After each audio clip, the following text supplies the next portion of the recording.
নমস্কার বন্ধুরা, অনিফার্স world YouTube চ্যানেলে আপনাদেরকে স্বাগত।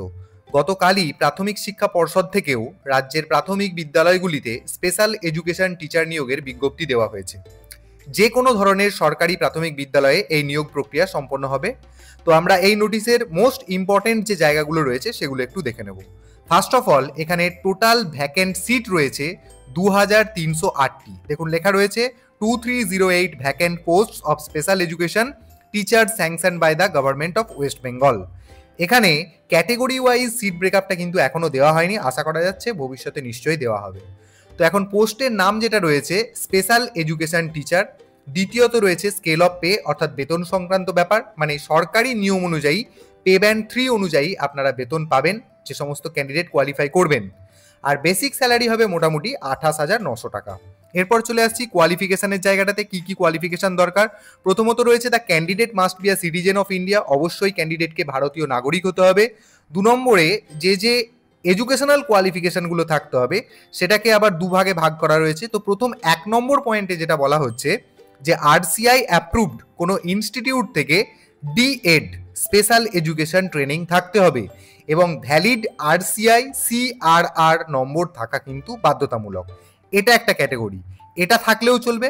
অথবা নিচের যে পয়েন্টটা বলা হচ্ছে DElEd with a recognized qualification, সেইটার মানে করলে যেটা দাঁড়ায় যে RCI অ্যাপ্রুভড ইনস্টিটিউশন থেকে ডিএলএড এর সার্টিফিকেট বা ডিপ্লোমা থাকতে হবে যেটা স্পেশাল এডুকেশনের সমতুল্য, এবং এখানেও CRR নম্বর থাকা কিন্তু বাধ্যতামূলক। তাহলে এই 1 নম্বর পয়েন্টের আন্ডারে যে দুটো হলুদ হাইলাইট করা রয়েছে, হয় প্রথমেরটা থাকতে হবে না হলে তার নিচেরটা থাকতে হবে, যে কোনো একটা কোয়ালিফিকেশন থাকলেই হবে। এবং এই দুটো কোয়ালিফিকেশনের একটা থাকার পরও আরও একটি কোয়ালিফিকেশন কিন্তু থাকতে হবে, যেটা 2 নম্বর পয়েন্টে বলা হয়েছে। এখানে বলা হচ্ছে যে ইনক্লুসিভ এডুকেশন নিয়ে ক্রস ডিসেবিলিটি সেকশনে 6 মাসের টিচিংয়ের প্রশিক্ষণ আপনার অবশ্যই থাকতে হবে, নাহলে কিন্তু এখানে আবেদন করা যাবে না। তাহলে এখানে 2 ধরনের কোয়ালিফিকেশন কিন্তু ম্যান্ডেটরি হয়েছে। অতএব এই জায়গাটা কিন্তু একটু ভালো করে বুঝে নেবেন। যদি আপনাদের অসুবিধা হয় আমাকে কমেন্ট বক্সে জানাবেন। এরপর চলে আসছি আমরা মিডিয়াম অফ ইনস্ট্রাকশনে, অর্থাৎ আপনার শিক্ষার ভাষার মাধ্যম কি হওয়া জরুরি। তো এখানে বলা হচ্ছে যে ক্যান্ডিডেট যে প্রাথমিক বিদ্যালয়ের স্পেশাল চাইল্ড এডুকেটর হিসেবে নির্বাচিত হতে চান তাকে অবশ্যই মাধ্যমিক বা উচ্চ মাধ্যমিক বা সমমানের শিক্ষাগত স্তরে ঐচ্ছিক বিষয় হিসাবে প্রথম, দ্বিতীয় বা তৃতীয় ভাষা হিসাবে বিদ্যালয়ের নির্দেশনামূলক মাধ্যমের নির্দিষ্ট বিষয়টি অবশ্যই রাখতে হবে। এবার চলে আসি আমরা এজ রিকোয়ারমেন্ট, অর্থাৎ বয়সের ব্যাপার স্যাপার নিয়ে। তো এখানে বয়স হতে হবে 20 থেকে 40 বছরের মধ্যে 1 জানুয়ারি 2025 অনুযায়ী। আর জেনারেল ক্যান্ডিডেটকে বাদ দিয়ে SC ST OBC বা অন্যান্য যে সমস্ত ক্যাটেগরি ভুক্তিগুলো রয়েছেন তারা বয়সের নিয়মে যেমন সরকারি ছাড় পান ঠিক তেমনটাই পাবেন। এরপর চলে আসছি আমি পয়েন্টে, যেখানে বলা হচ্ছে রিকোয়ারমেন্ট অফ টেট। তো প্রথম পয়েন্টটিতে অর্থাৎ 1 নম্বর পয়েন্টে বলা হচ্ছে যে অবশ্যই ক্যান্ডিডেটকে টেট কোয়ালিফাই করতে হবে। 2 নম্বর পয়েন্টে বলা হচ্ছে যারা অলরেডি টেট পাস করে আছেন তারাও কিন্তু এখানে আবেদন করতে পারবেন। আর 3 নম্বরে বলা হচ্ছে যাদের কাছে অলরেডি টেট সার্টিফিকেট আছে পর্ষদ তাদের কাছে অপশন চাইবে যে তারা আগের টেট সার্টিফিকেটের ভিত্তিতে সিলেকশন প্রসেসে অংশগ্রহণ করতে চান কি না চান। এবার আসি পরীক্ষা বা টেট এক্সামের ব্যাপারটাতে, অর্থাৎ এফ পয়েন্টে সিলেকশন প্যারামিটার্স বলে যে জায়গাটা রয়েছে।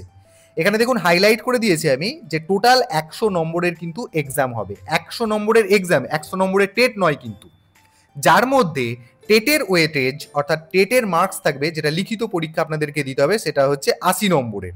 আর 2 নম্বর পয়েন্টে যেটা বলা হচ্ছে সেটা হচ্ছে টিচিং ডেমনস্ট্রেশন, অর্থাৎ আপনাকে বোর্ডে গিয়ে কোনো একটা টপিককে ডেমনস্ট্রেট করে পড়িয়ে দেখানো, যেটা হয় আর কি, সেইটাতে জন্য রাখা হয়েছে 10 নম্বর এবং ইন্টারভিউয়ের জন্য রাখা হয়েছে 10 নম্বর। টোটাল ডেমনস্ট্রেশন এবং ইন্টারভিউ মিলিয়ে হচ্ছে 20 এবং টেট ওয়েটেজের জন্য রয়েছে 80। সর্বমোট মিলিয়ে 100 নম্বরের কিন্তু আপনাকে পরীক্ষা দিতে হবে। এরপর চলে আসছি নম্বর যেটা রয়েছে প্রেফারেন্স ফর ডিপিএসসি আর পিএসসি। এখানে বলা হচ্ছে যে ক্যান্ডিডেটরা পোস্টিংয়ের জন্য পছন্দের ডিপিএসসি বা পিএসসি চুজ করতে পারবে তার জুরিসডিকশন অনুযায়ী, অর্থাৎ বসবাসের জায়গা অনুযায়ী। সেক্ষেত্রে ডিপিএসসির ক্যাটেগরি এবং ভ্যাকেন্সি অনুযায়ী কিন্তু পোস্টিং দেওয়া হবে, অর্থাৎ যেখানে যেমন ভ্যাকেন্ট পোস্ট থাকবে ক্যাটেগরি ভিত্তিক সেই রকম পোস্টিং কিন্তু দেওয়া হবে এবং পুরো ব্যাপারটাই কিন্তু ডিপিএসসি কন্ডাক্ট করবে। এবার চলে আসি যে জায়গাটা গুরুত্বপূর্ণ, অ্যাপ্লিকেশন ফিজ নিয়ে এইচ পয়েন্টে বলা হচ্ছে। প্রথমত জেনারেল ক্যাটেগরিভুক্ত যে সমস্ত ক্যান্ডিডেট রয়েছে তাদেরকে অনলাইন 600 টাকা পেমেন্ট করতে হবে। 2 নম্বরে বলা হচ্ছে ওবিসি এ এবং ওবিসি বি ভুক্ত যে সমস্ত ক্যান্ডিডেট রয়েছেন তাদেরকে অনলাইনে 500 টাকা পেমেন্ট করতে হবে। এবং এসসি এসটি এবং ইকোনমিক্যালি উইকার সেকশন বা ফিজিক্যালি চ্যালেঞ্জ যে সমস্ত ক্যান্ডিডেটরা রয়েছেন তাদেরকে কোনো ফিজ পেমেন্ট করতে হবে না, অর্থাৎ তাদের পেমেন্ট একদম নীল। আর লাস্ট অফ অল যে জায়গাটাতে চলে আসছি, অ্যাপ্লিকেশন মোডালিটিস, যেটা আমাদের সবার প্রথমেই আলোচনা করা উচিত ছিল। তো এখানে পরিষ্কার বলা হচ্ছে যে অ্যাপ্লিকেশন আপনারা অনলাইনে করতে পারবেন, কিন্তু কবে থেকে করতে পারবেন বা এর লাস্ট ডেট কত এবং আরও অন্যান্য যে ডিটেলগুলো নিয়ে একটা ডিটেল নোটিফিকেশন পর্ষদের দেওয়া উচিত, সেটা কিন্তু পর্ষদ এখনও দেয়নি।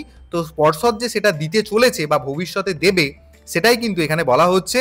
দেখুন, obtaining application form and submitting field in application form through online mode, অর্থাৎ অনলাইনে আপনাদেরকে আবেদন করতে হবে, যেটা will be notified very shortly. অর্থাৎ কবে থেকে আপনারা আবেদন করতে পারবেন সেই সমস্ত কিছু কিন্তু পর্ষদ আবার তাদের ওয়েবসাইটে দেবে।